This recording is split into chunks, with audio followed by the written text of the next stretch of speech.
Well, I mean, first of all, the main problem for the past several years, what we've done as Americans, we spent a lot of money we didn't have to buy foreign products that we can't afford. We've run up an enormous debt to the rest of the world. We've got nothing to show for it. You know, it's analogous to an individual. He loses his job, and instead of getting another job, he simply buys it. I'm as mad as hell, and I'm not going to take this anymore!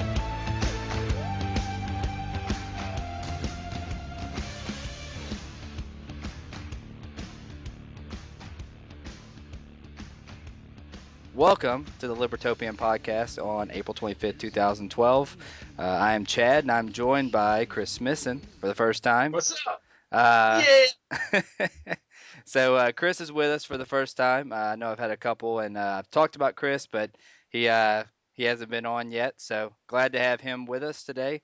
And so what's topical out there right now is first thing that I'm seeing is, first thing, the Labor Department. The Labor Department has said that it is now illegal for kids who live on family farms to do farm chores. Really? It's illegal. When did they say that? It came out today. It's been all over the news. Everyone's been talking about it. It's kind of the topic of the day. But it's illegal for a child who lives on a farm to do farm chores. So if dad wakes up and says, you got to go milk cows and all that kind of stuff, that's illegal. Yes, it's illegal now.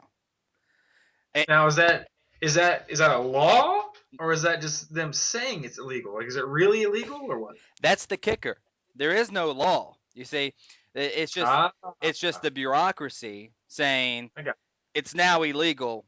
Congress didn't pass a law, but we have all this bureaucratic administrative power. We can just say what we want is illegal, and it's illegal apparently. So okay, so if I'm old McDonald and I have a farm and I have a kid and I make him go milk the cow in the morning, and then the Department of Labor comes in and says this is illegal, what can they do about it? There's not a law in the books. There's a child labor law, but this is my kid doing a chore. So how does that work? Well, from what I can tell is it's just like anything else. They'll just fine you. You see, you don't even really it's not like they're going to prosecute you in court. They'll prosecute you in court for not paying the fine. You know, it's like all over the country right now.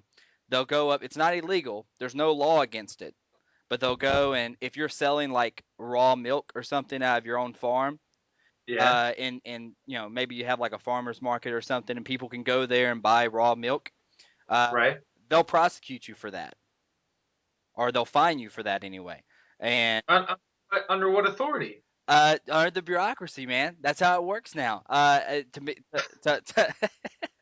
To my knowledge, I believe it's the EPA, the USDA, all the Safe Food Acts. What happens is Congress writes these laws. Well, they don't actually write them, but they pass them.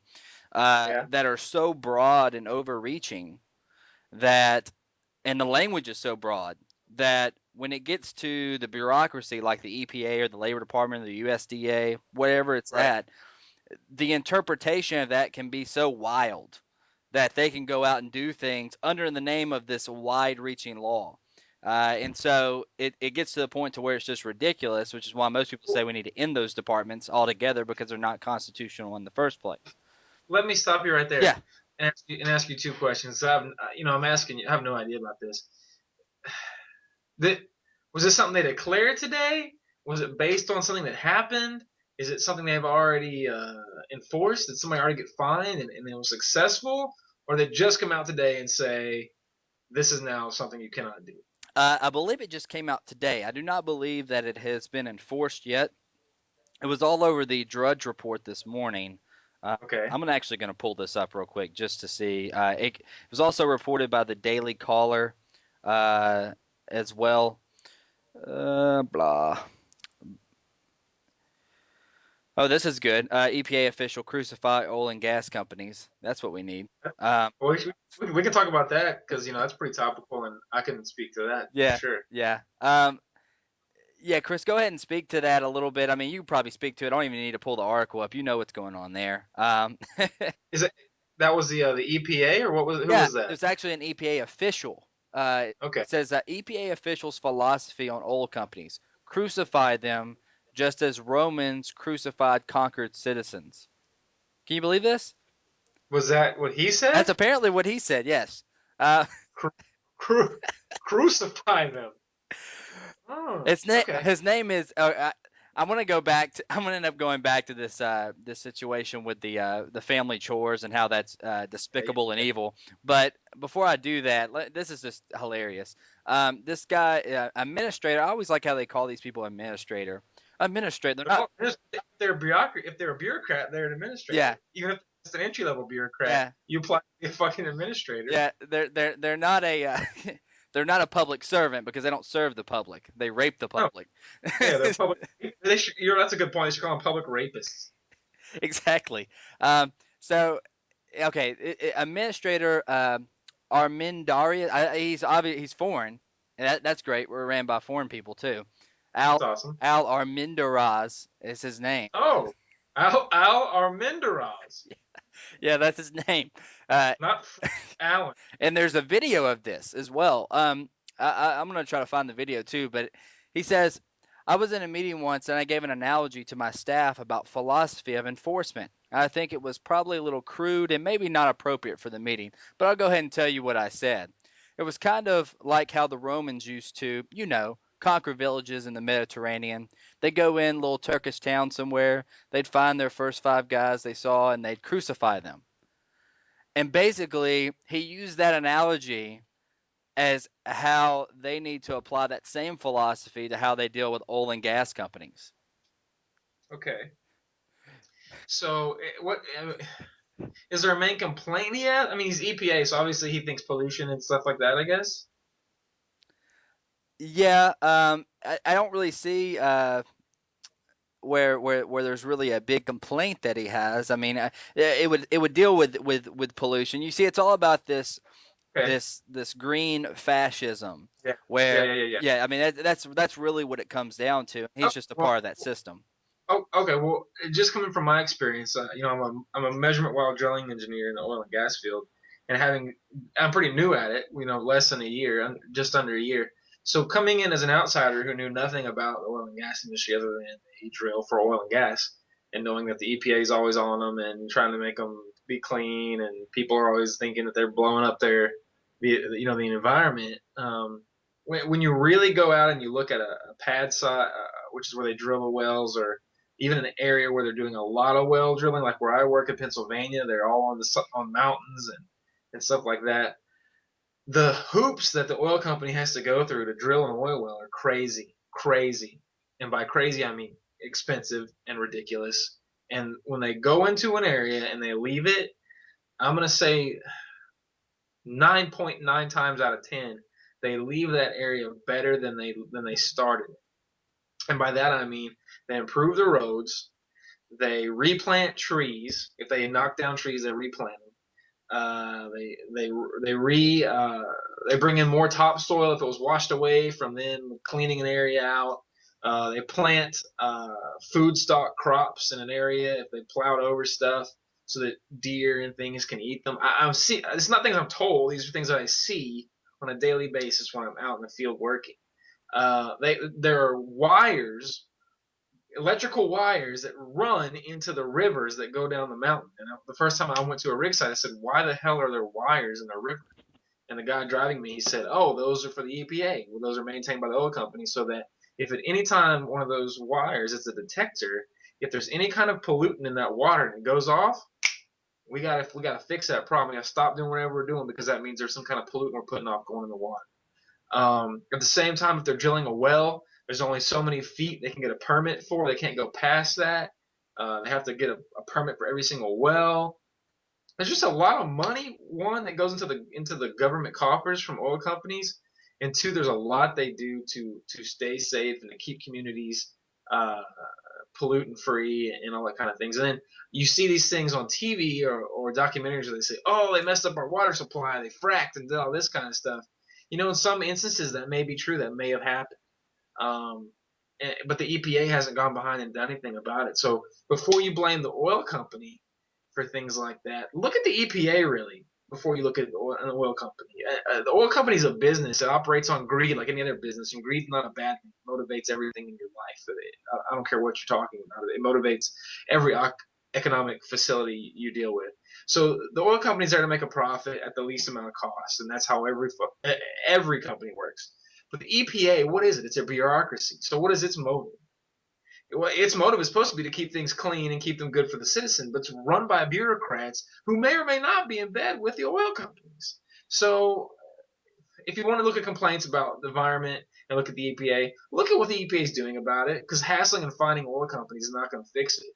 And when you see these documentaries about, oh, the fracking came in and blew up the ground, and now I have flames shoot out of my, which they've documented, so it's been in documentaries, flames shoot out of my water faucet. Well, it's not why did the oil company did it. We know why they did it, and it's a good reason to do it. They wanted to make money. Why didn't the EPA stop that? What are they doing about it? So before the EPA points fingers, what I'm saying is they need to look at their own crap and see what they're doing and why they're not fixing things. And secondly, if you want to crucify the oil companies who employ thousands and thousands of people and pay ridiculous wages, I just don't see the. I just don't. My whole thing is the EPA needs to clean up its own house before it goes out and tries to clean up the oil company's house, because oil company is just a company. Yeah, exactly. And well, I mean, if you look at it too, if you're running a business, obviously, just like you said, it runs off of ambition, off of greed, off of maintaining the lowest cost. And the last thing you want to do is to blow up your operating costs by because there is a legitimate concern with pollution. There's a legitimate and an illegitimate concern when it comes to pollution. The EPA is more of a pay-to-play organization where you have the very largest oil companies who pay to play. And then you have some of the smaller oil companies who may not pay to play, and those are typically the ones that I see are the ones that are being harassed because they're not paying. It's like it's a mafia, right? I mean, you have to pay to play, and so it's not really about protecting the environment with the EPA. And many of the things that they look at, they go after coal-powered plants when there's nothing but carbon dioxide and water, coming out of those plants, and people see the billows of smoke, which is it's carbon dioxide and water. It's not pollution, because they've got scrubbers on top of the plants. They say, oh, they're polluting. They're not polluting. You're just an idiot. You don't even know what's coming out of there. So you don't know what pollution is. Like recently, like a week ago, I was in Scotland, and you've never been to Scotland, and most people that hear this will never go to Scotland. But Scotland is incredibly green. It's incredibly clean. It's a farming industry place. That's all they do is farming and tourism. And but I have a video of us driving through the countryside, and it's so green and clean. It's just unbelievable. And there's a factory. I believe they're processing like sheep or something. I don't know. And there's a huge smokestack just billowing out steam or some kind of I don't know, some kind of product into the air. And it looks terrible, but then you look around where that factory is, and it's clean, it's green. There's not smog, there's not mutant sheep with 15 asses or legs, and there's not people with cancer or anything like that. So I think you're right. I think the EPA does some good service, but at the same time, the general public just goes off whatever Bill Maher or somebody says about pollution and factories are bad, and they don't realize that all these things are in place and all these things that have been in place for decades, and that when you drive by a giant factory with a smokestack, it's not industrial revolution, owl killing, moth changing, destructive, child cancer giving, ass raping smoke coming out of it. Yeah, usually it's just steam. Yeah, typically that's the case. And okay, well, I mean that really gave some clarity to what he might have meant by Romans crucifying conquered citizens like they should do to the oil and gas companies. I do want to touch back on this child labor law situation. I did find this article with the Daily Caller where they talked about it. I'm going to just read an excerpt from it. The Department of Labor is posed to put the finishing touches on a rule that would apply child labor laws to children working on family farms, prohibiting them from performing a list of jobs on their own family's land.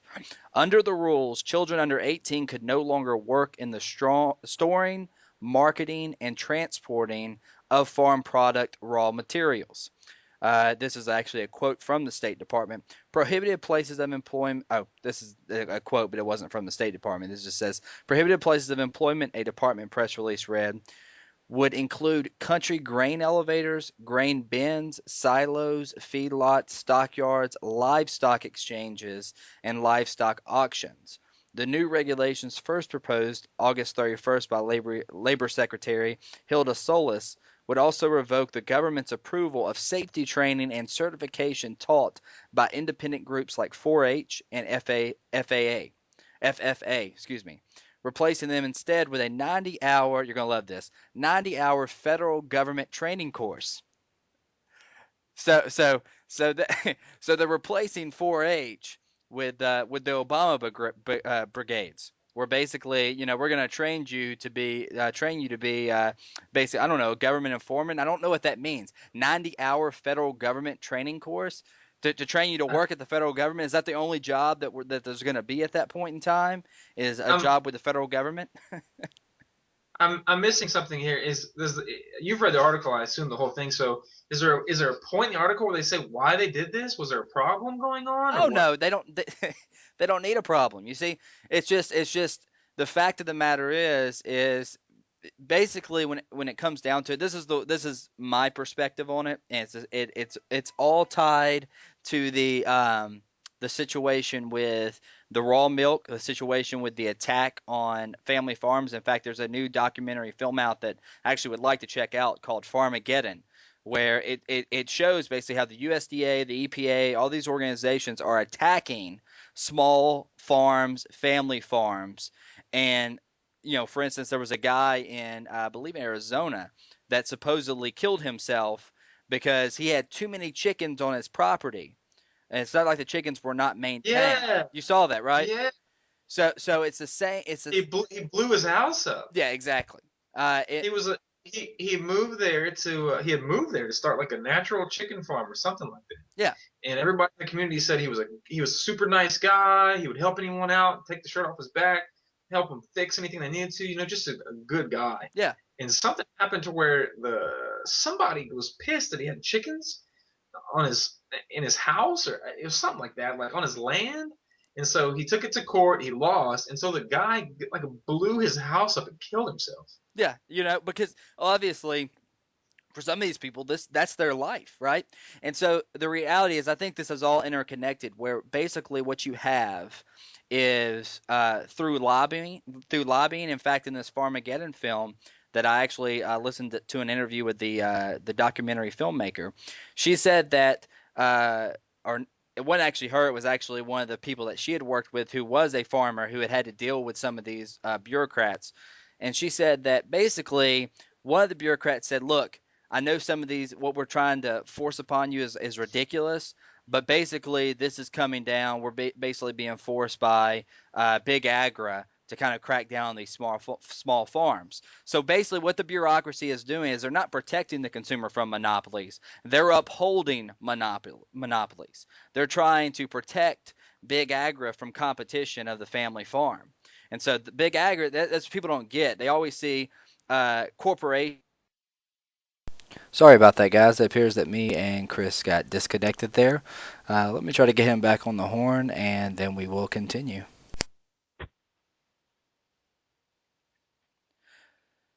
Continuing, they always see government and corporations as being at odds with each other. And the reality is some of the biggest corporations are not at odds with government. They lobby for the regulations to put on their competitors. And they don't mind some of the regulations being on them as well, as long as it can uphold their monopoly status. But if you look at it, this guy was getting harassed about his chickens not being in compliance. I'm really not sure what wasn't in compliance. I guess he had too many chickens on his property or something. I'm really not sure what it was.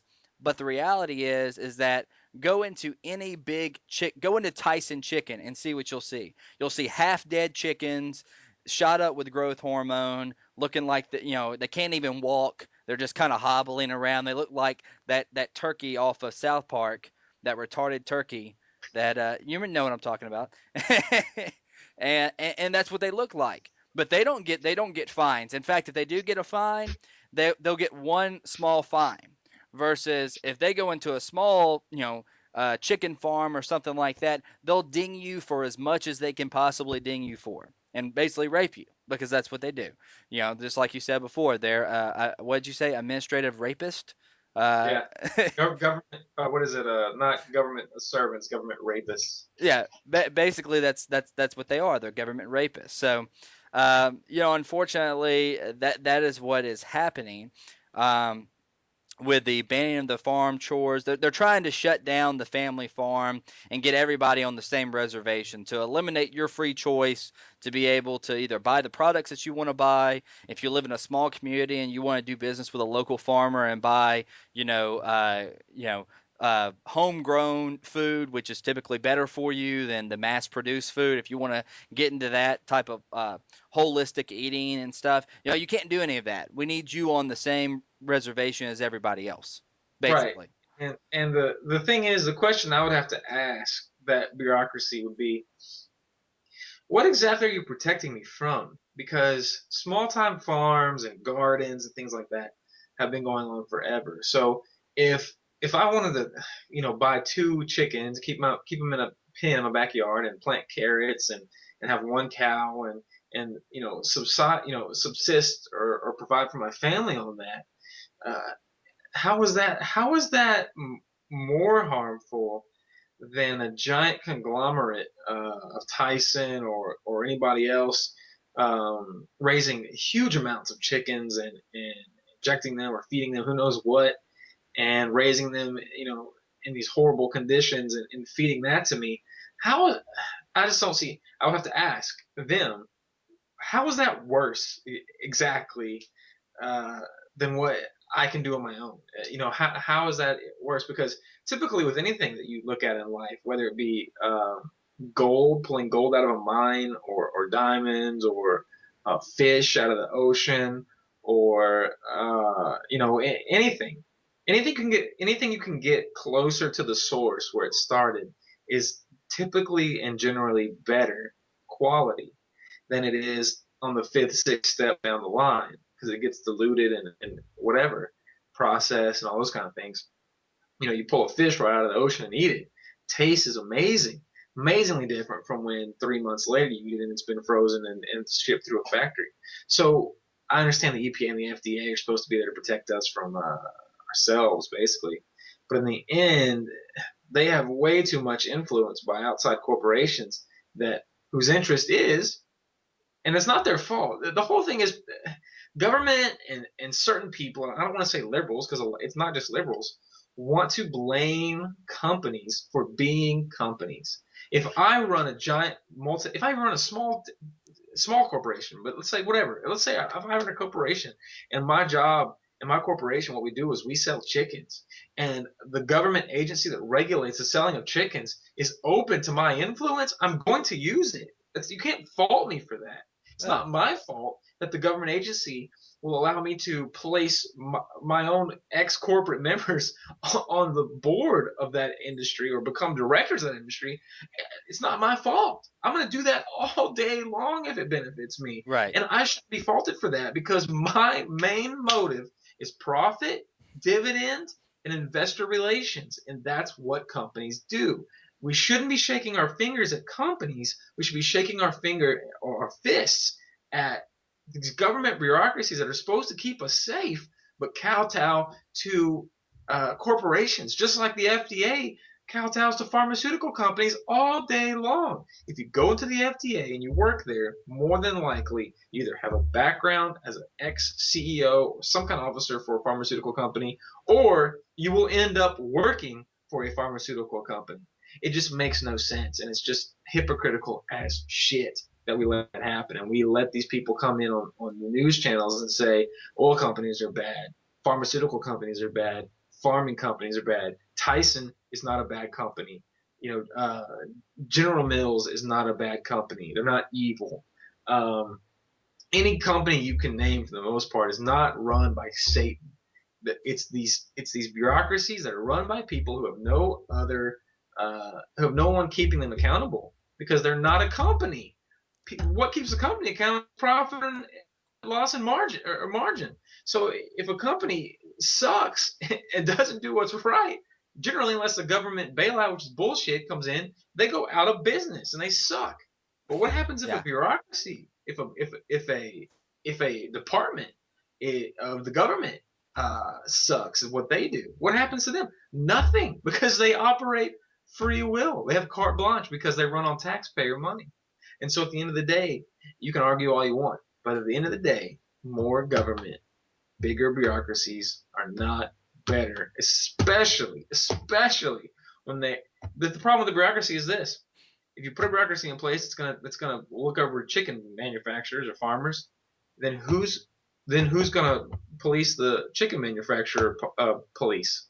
You have to have another bureaucracy who polices them, and who's gonna police them? You have to have another bureaucracy that polices them.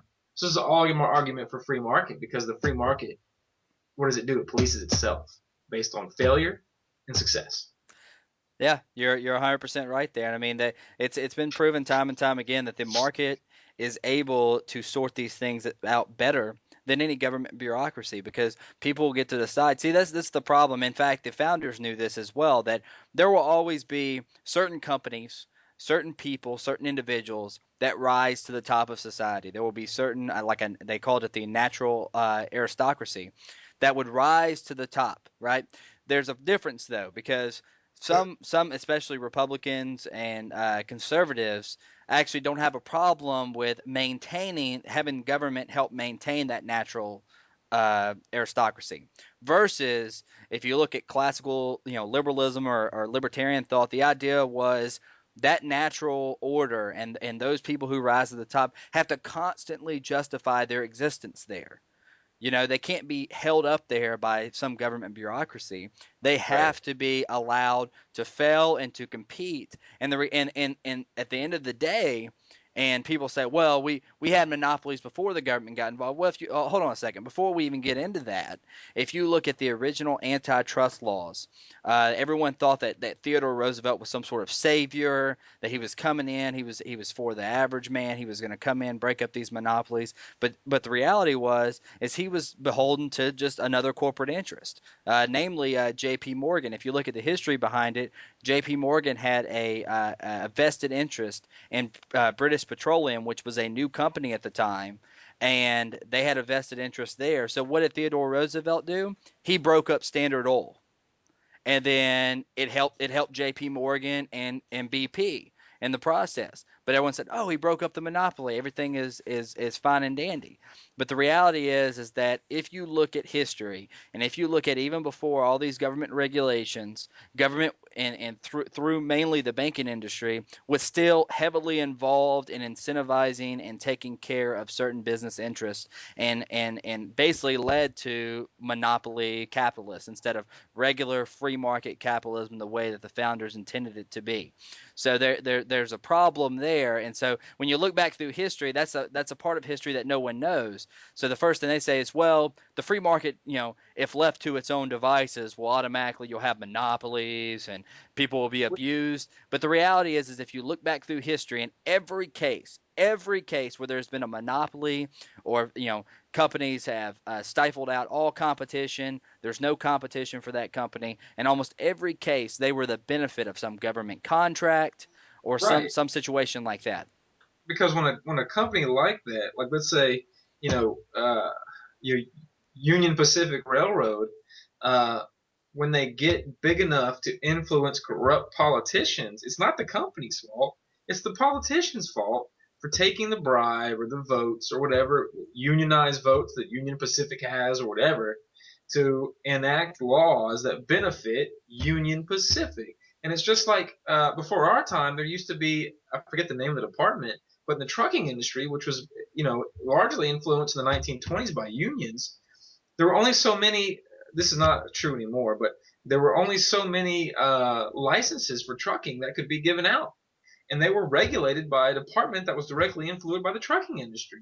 So that itself was a government it was a conglomeration of government and industry keeping competition out, which creates a monopoly. So you're 100% correct. Just like with Union Pacific and the railroad companies, they influenced the government to give them a monopoly. And so that is where monopolies come from. If you have a free market, it is virtually a true free market. It is virtually impossible to create a monopoly. And the reason is because if the government doesn't make it super difficult or illegal for you to compete with an already established giant corporation, generally you can do it better and cheaper than that company can, especially as a monopoly, because a monopoly does what? They price gouge because they can. So if Walmart takes over every aspect, and that's what I love about people who argue against Walmart. Yeah, Walmart's a monopoly. Okay, sure. There's no other grocery stores out there that are still flourishing. There's no other clothing stores out there that are flourishing. It's bullshit. There's a ton of them. They're everywhere, and you can start your own stuff and you can make it work because largely the government doesn't interfere with that kind of retail establishment yet. But the thing is that if you have government involved in it, then yeah, you're going to have a real monopoly, and it's going to be it's gonna be evil because anything that government and corporations get in bed with for the most part ends up being evil and detrimental to the consumer. Prices go up, and you really do have a monopoly. So that you're right. That's where your monopolies come from, not from free market. Because let's say Walmart, becomes a government-funded or government-backed monopoly based on a bureaucracy that gets set up. Well, in a real free market, if Walmart took over, or let's say that happened, and then we deregulated it and there was free market again, you could open up with your local producers and suppliers a small shop that may be a little bit more expensive but gives better quality. Just like Target is more expensive than Walmart, but Target has a better quality, so people shop there still. It keeps monopolies from happening. It's almost impossible, almost virtually impossible, to have a true monopoly in a true free market just because of the fact that people compete all the time. Even a faction within the monopoly will break away and form their own company and compete with the company they used to work for. It happens all the time. It happens with Microsoft. It happens with EA. It happened with Blizzard. It happens with all these different places. And so the government and people crying out against monopolies and saying the free market is evil don't have a basic understanding of true history, the true free market principles and economic principles. And I think something very enlightening that I heard of, kind of paraphrase it though, about the economy is that everybody's affected by the economy and wants to talk about it, but very few people have an education on the economy. Everybody knows supply and demand, the kind of principle, but not many people really take the time to read about the economy. So of course you can comment on your own microeconomy about how things have affected your life, but if you have no understanding of the economy, you've never read an economist's book or studied the economy in proportion to macroeconomics, you should shut your mouth. You have no idea what you're talking about. And that's most senators, most representatives, almost every president have just a cursory understanding of economics, and they rely on professors from universities who have an academic political agenda, and they don't read for themselves. They don't understand. They don't look at history and try to understand it themselves. And that's why we get into this bind Yeah. where we have these huge corporate things and all this bullshit that we get into where we cry wolf and we cry fire, and at the end of the day, we're pointing our fingers at the wrong people, and we don't want to take responsibility for our own actions. Yeah, no, I mean, you're 100% right. And if you look back, I mean, this is my take on it. When you look at all these economic professors, if you look at someone like Paul Krugman, idiot, if you look at someone like him, number one, he won't debate a real free market economist. Even though they had a charity set up, basically this free market economist at the Mises Institute, Robert Murphy, wanted to debate Paul Krugman, and Krugman wouldn't do it. He said, "I'll set up a charity. People will pay to see this debate, and it will go to the New York Food Bank that helps people."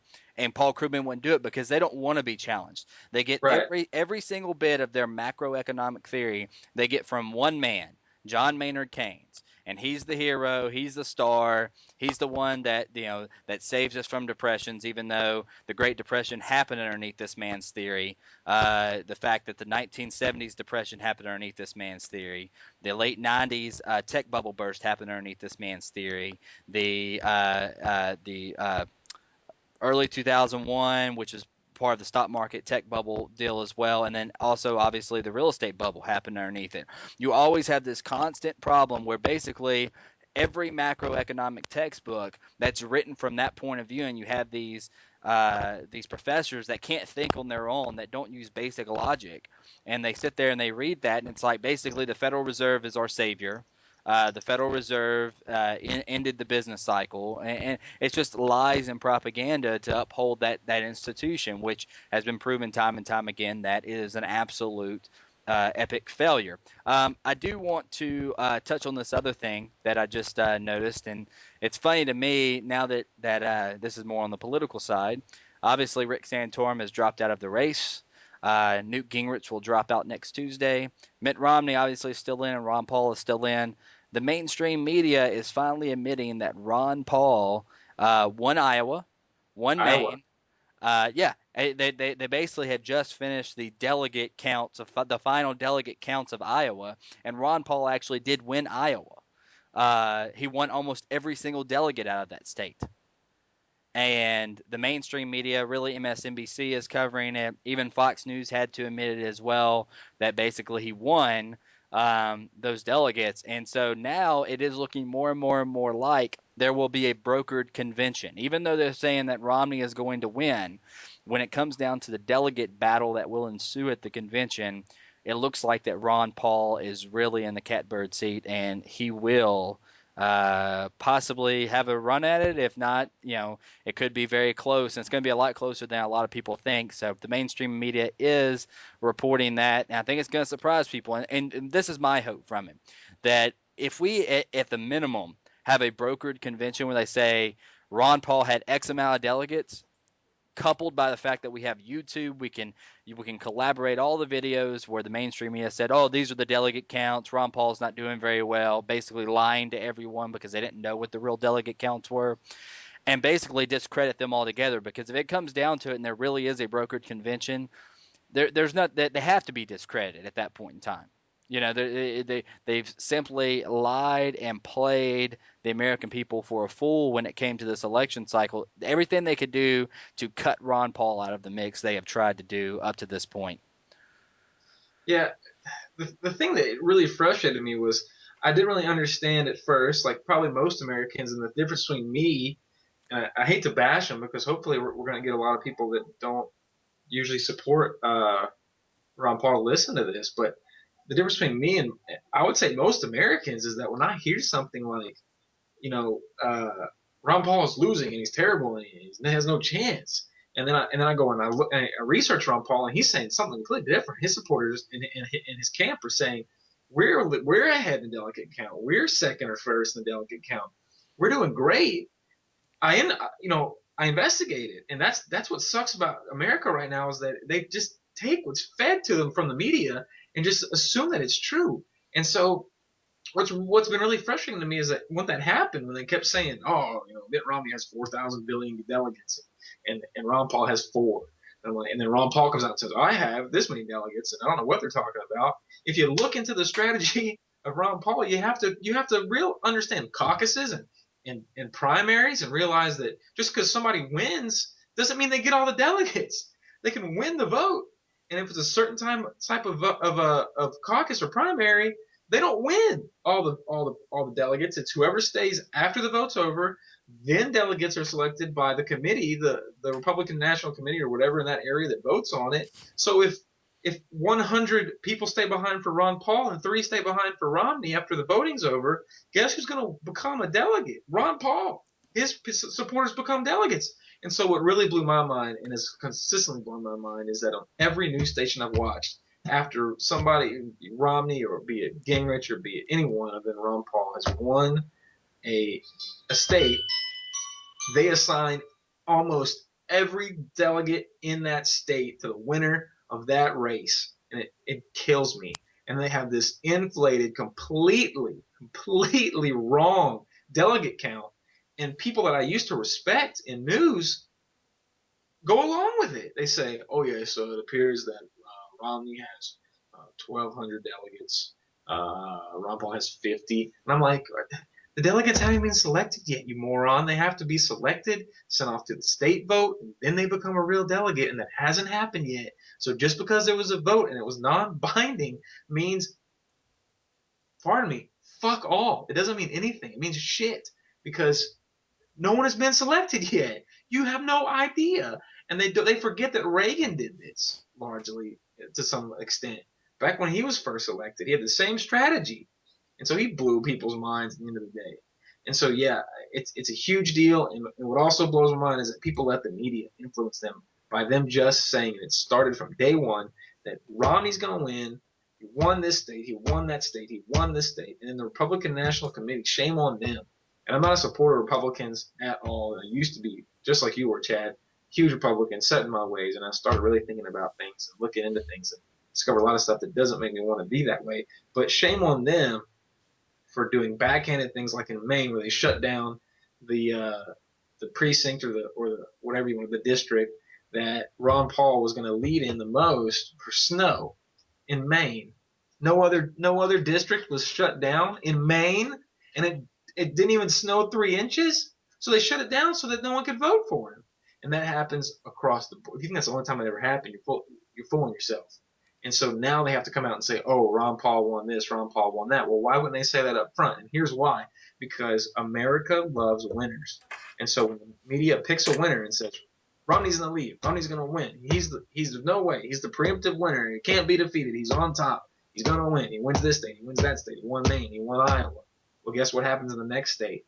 They go, well, Romney's going to win anyway. So why throw my vote away and waste my vote? Which, by the way, is a bullshit premise that you can waste your vote. Any vote that's voted on conscience is not a wasted vote, even if your guy doesn't win.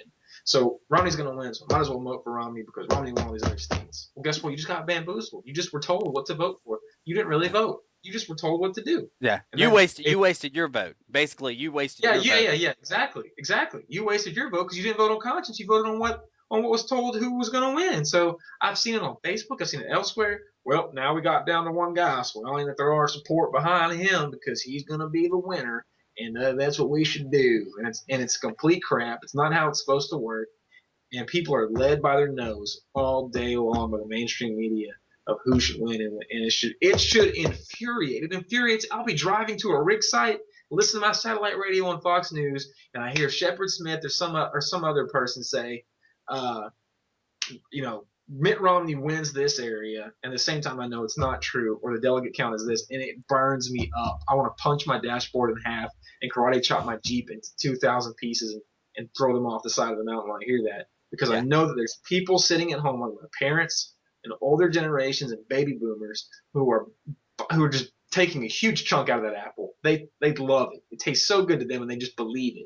And at the end of the day, it's not true, but it's a self-fulfilling prophecy. And from day one, they tried to screw over Ron Paul, call him a lunatic and crazy. And at the same time, he's done way, way better, 1,000% better. And that's not even possible than what the mainstream media has attributed to him. And so it just blows my mind how much the media influences America. And the founding fathers were for a free press, and I believe to a large extent we have a free press, but we no longer have an honest press. We no longer have an uninfluenced press. We have way too many opinion pieces, way too many, I don't know what you want to call them, commentators, and far fewer journalists than we used to have, and too many people with an agenda, set out to prove something, than people who are actually reporting what's happening, and we buy into that because we're stupid and we're sheep. Yeah, I mean, I couldn't have said it better myself. I mean, that's basically the situation that we face with the media today is people are led like sheep to slaughter, and it's truly sad. I mean, until people wake up to that, start doing their own research, that's really the only way forward that people can go from here is doing their own research, learning the real issues, and then making a logical, sound judgment based off of that instead of just buying whatever the media tells them. Even things that don't make sense, they buy. And then if it does happen to be false, there's always a small retraction, right, where people don't see that. And then so constantly I'm seeing people say, oh, well, for instance, I'll give you an example. This was back in the early 90s during the war in Kuwait. A Kuwaiti, that we didn't even know that was the ambassador's daughter at the time, but the Kuwaiti ambassador, his daughter, I should say, testified before Congress saying that Saddam Hussein's army was going into Kuwaiti hospitals, taking babies out of incubators and throwing them on the ground. And that's no proof, She just said it. Everyone took it as a fact because it was before Congress. We invaded Kuwait. Since then, multiple investigations have been done by the Kuwaiti government who says that didn't happen.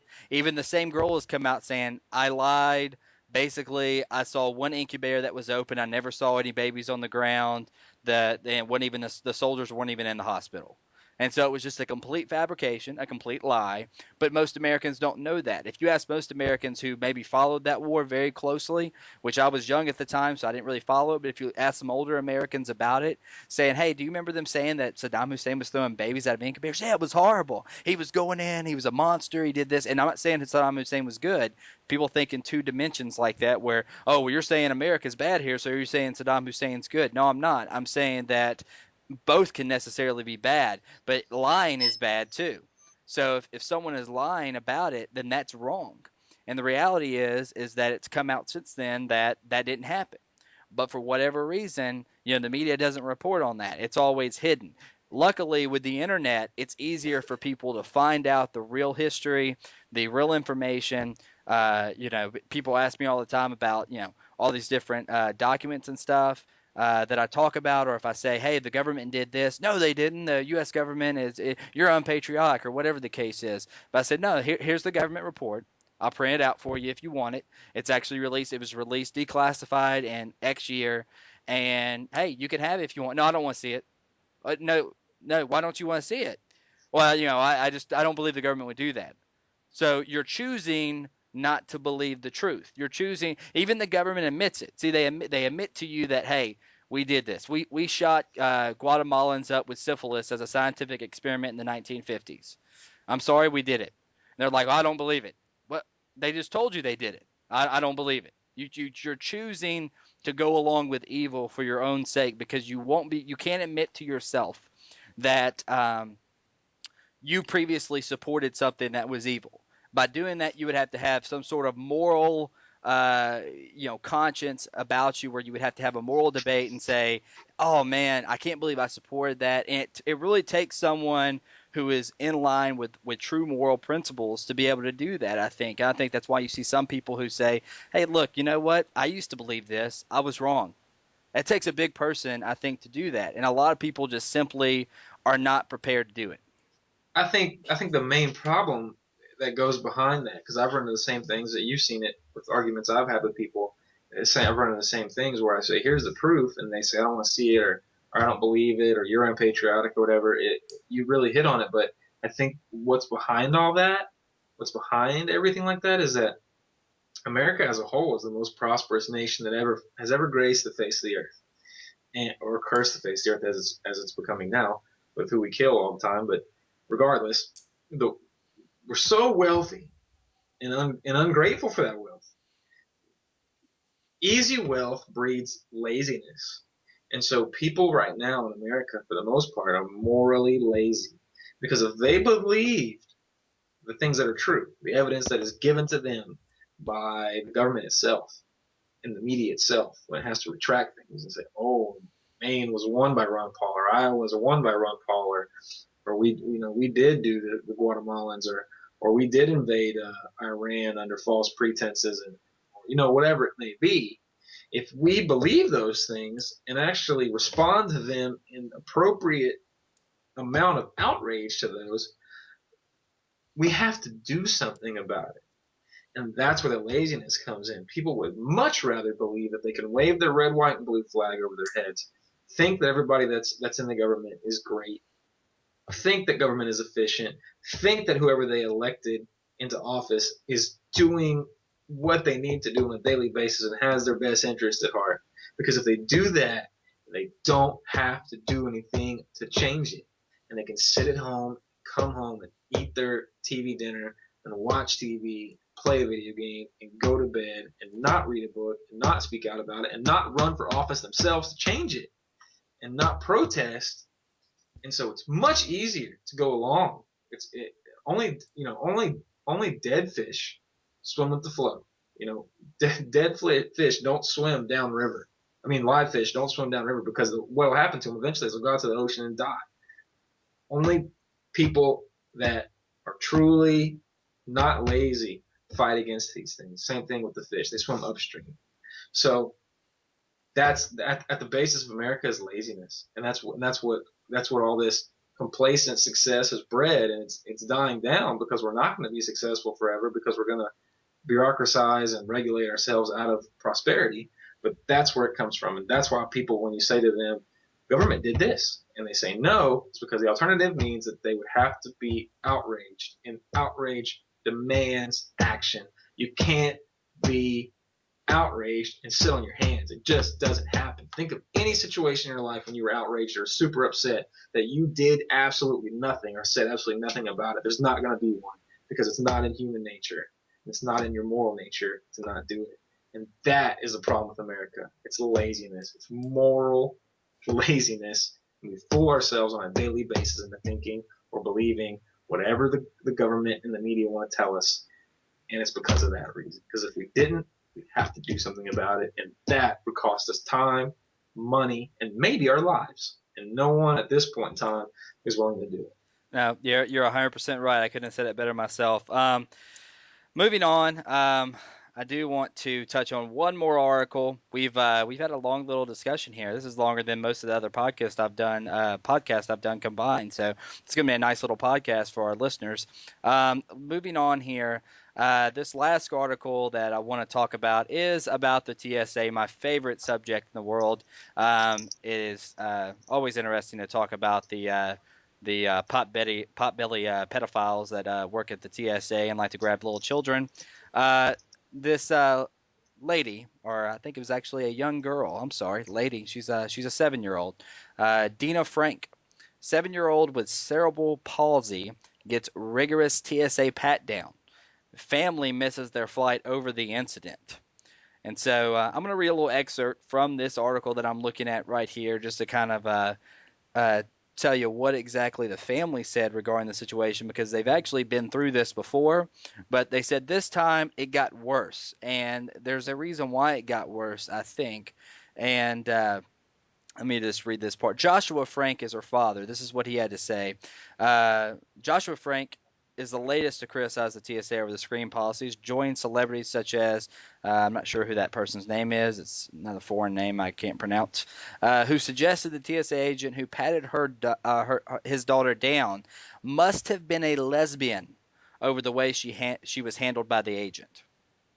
And this is his quote exactly. They're harassing people. This is totally misguided policy, Frank said.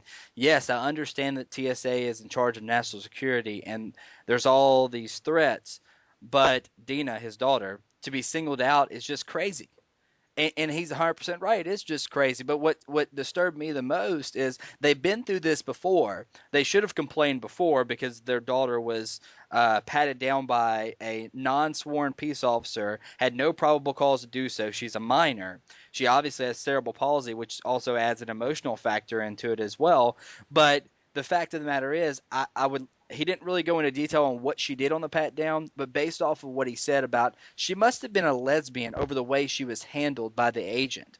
I mean, that makes me think that there was some really, almost like either how she grabbed the child or the look in the woman's eyes when she did grab the child. I know there's a lot of probably gay men that like to, grab men's testicles and stuff at the TSA counters, but there's also a lot of lesbians apparently who like to single out hot females and touch on their breast and do all this. So I've heard this from many different commentators on they think that there's a lot of lesbians there, but it's interesting that this is a person whose daughter was patted down by this TSA agent. And this is in, I'm not sure what city it was in, but basically he's saying, I think the woman might have been a lesbian because she was either being demonic in the way she was handling my daughter or, whatever the case is. So this is obviously a continued issue with the TSA. And this is my thing. If you look back, I think it was maybe yesterday or the day before, the Obama administration came out and said the war on terror is over. It's over. The war on terror is over. The same day, I think a 4 or 5-year-old girl who was being escorted by her grandmother to the TSA counter. Her grandmother dropped her off there. The little girl turns around and hugs her grandmother. The TSA agents went wild. They thought the little girl was going for a gun. She's 4. She turned around and grabbed her grandmother, just to hug her grandmother goodbye, and the TSA went nuts. The same day the war on terror is announced over, this happens. And the reality is it's not about terrorists. It's about the American people. The American people are the threat. And this is what happens in every totalitarian state. Every single time when you give the government power the government does not deserve to have, does not have the right to have, it will always be abused time and time again. And I hate to say it, but after 9/11, I was on the opposite side of this issue. I was probably for the TSA being, created because Bush he was just trying to protect us, whatever the case was. And regardless of whether or not they were doing it for political reasons or not, the liberals at the time, like Bill Maher and a lot of these other radical socialists who are more or less civil libertarians in some aspects of as far as for civil liberties, came out and said this is a violation of the Constitution. It's going to be used against the American people. People's rights are going to be violated. And in this instance, the Republicans and the right were wrong by and large. Not the libertarian right, obviously, but obviously most conservatives were on the wrong end of this when they should have been for less government. They should have been for not creating another government agency. They shouldn't have been for creating the TSA. But instead, they gave in to their fear of terrorism and their hatred for Muslims or whatever the case was, and it went from there. So what's your take on that, Chris? My take on that is, and it's one that is very personal because I just went a week ago to the United Kingdom, and there's a stark difference between the United Kingdom security policy, which is still very tight as far as cameras and metal detectors and all that go, and ours. Because flying from here to the UK consisted of going through a normal security check, which should find a bomb on you since you put all your luggage through a scanner now, and you yourself walk through a scanner and even an x-ray device. So that should get rid of, right there, that should get rid of anything. There should be no reason ever to pat anybody down, period. Unless on that scanner something comes up that looks suspicious. And by suspicious, I don't mean the size of a penny. That's metal. That's not a bomb. There's no way it could be a bomb. There's no way it could kill anything with that. I mean, if it's substantial, if it looks like a gun, if it looks like it could be a bomb, sure, pat them down appropriately. So anyway, went through the normal security of, putting your stuff through the scanner, walking through the metal detector, no problems. Get to the UK. You have to do a connecting flight in the UK, you have to go through security again. Going through customs consisted of walking through an empty room. I'll say that again, an empty room. There was nobody there. Nothing. There was a room that said customs. You walk through it. Security, there was nothing. Had to go through security again to get on my next flight. But it was the same, dog and pony show, which is no big deal. I completely am fine with walking through a metal detector or walking through, which I saw the new scanner that they have, the body scanner where you stand in it and it scans your whole body, and they were all upset because, which I would, I agree with. It shows a completely nude form of you, which is not okay. This one just shows a generic form, and it highlights the area on the body that something is found that shouldn't be there, whether it be, metal. So then they know to pat down that particular area of the body. It doesn't show a nude picture of you. So they had that. I got patted down, but it wasn't obtrusive, and I went up on my business, and that was the UK's version of doing it. Now, in contrast to that, when I came back into the US, I had to fill out a form that I didn't have to fill out in the UK, and then I had to go through all this crap again.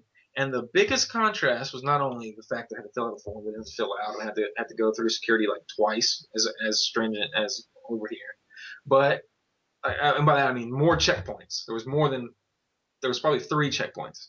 Was that at one point the couple that I was with, we were ushered through because we had to fill that form out and we didn't know it, so we filled it out and they nicely put us in the front of the line. Well, as we're standing there in an area where there are multiple lines, an older TSA agent comes up to my friend who his wife and him are standing in line and says, "You need to be in line." Okay, he's standing in line. You need to be in the line. He goes, I am in the line. Okay, and I've already heard her while I was standing filling out my form. I already heard her be rude to other people there. She said, "You need to be in the line." And he said, "I am in the line." She goes, "No, you're not." Well, what she wanted him to do was take one step to the left to actually be in a straight line, not just next to his wife in line. He needed to be in a straight line with her, and that was she was about to blow up on. I could tell, and I'd already heard her tell another TSA agent earlier. Somebody had gone to fill something out, and she said, "Well, they can take their butt to the back of the line." So so the problem right now I already have is there's a bureaucracy. So she knows that, and you know, Chad, and most people know that if you mess with TSA agent, if you object to anything, guess what's going to happen to you? You're going to go sit in a room somewhere for probably 3 hours. We've already seen on the media, and you're going to get patted down and asked a million questions and detained, and you're going to miss your next flight. We've all heard about that. So that's the power this lady was wielding. She was on a power trip, and there's no one there to check her. So Steve said, his name is Steve, "I'm in line." She goes, "You're not in line." Instead of saying, "You need to step 1 foot to your left, I'm sorry, you're not technically in line," "You're not in line." He goes, "I am in line." She goes, "No, you're not." So the nicer TSA agent says, "Oh, just step over a little bit," and he did. She went about her way. Okay, so that's one incident that's different than the UK, which is, also on high alert because of security. The next thing that happened is once they got past that checkpoint, it's in a probably bigger than a football stadium wide as far as the football field itself, hallway. Plenty of room. No one's getting congested. No one's even close to bumping into each other. They try to wait on me to come through the customs and the TSA checkpoint. They're told by another rude person, "Keep moving. You can't wait. Keep moving. Keep moving. Keep moving. I don't want any traffic jams." Okay, again, we're not children. We're not in middle school, but it's a bureaucracy. It's a government agent. You can't argue with them or they will throw you under the bus. So they got to keep going. So I walk out, finally catch up. They're trying to wait again. The lady's telling another couple, "You can't wait here. You can't wait here. Keep going. Keep moving." So we go downstairs again. We get to the next checkpoint, okay? I'm thinking, okay, now it's a little more relaxed. It's the next checkpoint. I go through the checkpoint first, which is just the guy looking at my customs card, which declares what I bring into the country, which is nothing. And I step through. I turn around. I want to wait on my friends to come through the checkpoint so we can continue on to our next gate together. He turns around and looks at me and says, "I'm sorry, sir, you can't wait here. You have to keep moving." So I'm like, "What?" So I start walking very slowly. They catch up with me and they go, "Yeah, that agent said, oh, he was looking at you." So I told him to move on. What is that? And then above everything, there's a sign that says, "Welcome to the USA," or something. "We treat you with respect and dignity as U.S. citizens." And the whole time we were treated like kids and ushered through these checkpoints and told to move on. We couldn't wait. We're not in line. All these things, like we weren't adults, and basically treated like garbage by people that are paid too much for what they do, who have no accountability by anybody, who are government agents who can do what they want and have carte blanche to you. And I could totally see these same people doing what is in that article, fondling people or whatever it is, and it's inappropriate. It's wrong. And flying just like driving, sure, it's not really a right you have to fly because that means that someone has to provide it to you, and airlines don't have to do that. But then again, it's also your right not to have unwarranted and unelicited and seizure, like searches on yourself, and also to be treated like a child and ushered through a private airport, because it really is a private airport unless it's government owned, which I don't know if airports are government owned. Like, you're not supposed to be there. I'm a paying customer. If I want to stay in that hallway and wait on my friends to come through, I have every right to do that. It's not a small hallway. Like I said, it's the size of a football field. Yeah. So to me, it's overboard. It's just like when you give certain people power, just because I think, I'm going to paraphrase again, Milton Friedman saying, the problem with people thinking that government programs are the answer to problems is those same people believe that every government program is going to be run by people who are have no ulterior motives and who are uncorrupt and who are good natured. And that's the problem with a government program or government bureaucracies, because they're not going to be run eventually. They may start out run by good people, but eventually someone's going to get in there that's going to abuse their power. And the free market side of it is, if that happens, their company's going to go under. They'll be replaced by their stockholders they see they're not benefiting the company.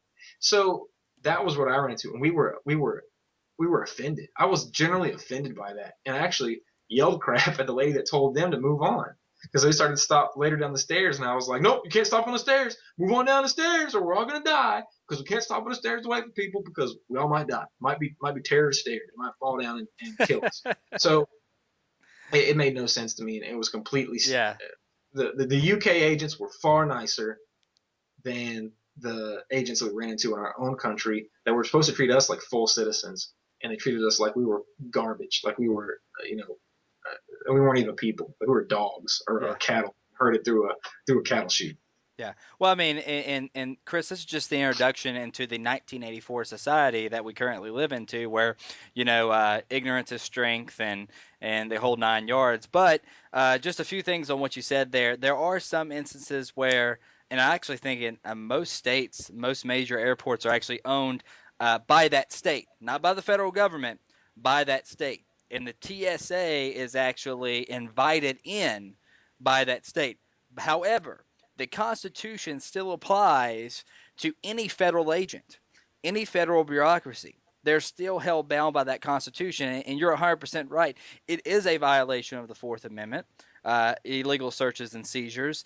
And the reality of it is that you do have a right. You don't necessarily have a right to be provided the service of air travel, but you do have a right of freedom of movement. You have a right to move freely in this country. And it's always been a right that you have to be able to move freely. Just because you compound it with a bunch of bureaucracies and, oh, you got to do this before you, especially when you're flying within the country. When you're flying within the country, it'd be like them stopping you every time you tried to cross a state line and sending you through a TSA pat down type scenario. It would be outrageous, because the reality is the founders of the country, that's one thing they wanted to prevent. That's actually part of the reason why they came up with the Commerce Clause. It wasn't to regulate state commerce, although they used the word regulate. At that time, all that meant was to keep regular, which meant to make sure that it wasn't obstructed. They wanted citizens to have the right to freedom of movement to the point to where they could move freely between states. And for them to obstruct your freedom of movement via the TSA and that bureaucracy is 100% a violation of not only the Fourth Amendment, but your freedom of movement. And obviously, the fact that you're flying is only a means to an end, and someone has to provide you with that means, which is the airline. It's not the government. It's American Airlines. It's Delta. It's Southwest. Whoever you're flying with, that is the person or company that is providing you with that service, and the government has no place in that whatsoever.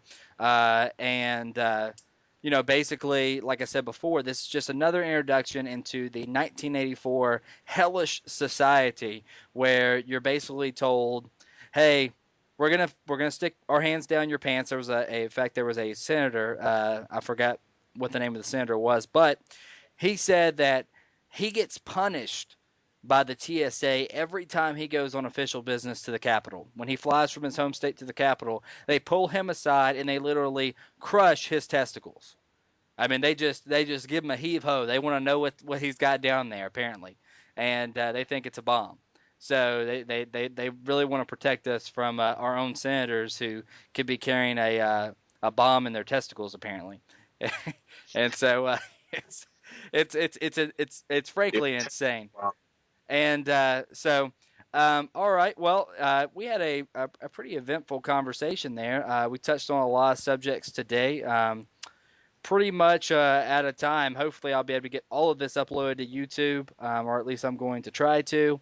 And I want to thank all of our listeners for tuning in and getting a chance to listen to Chris for the first time. Hopefully, I'll be able to have him on more often, and we can we can discuss even more issues that happen throughout the coming weeks, which, based off of what we talked about today, I'm not sure really how I can get much more outrageous than it already has, but I'm sure it can. It will. So, Chris, thanks again for coming on with me today, and everyone out there listening, this is the Libertopian podcast for April 25th, 2012. Everyone have a good night. See you.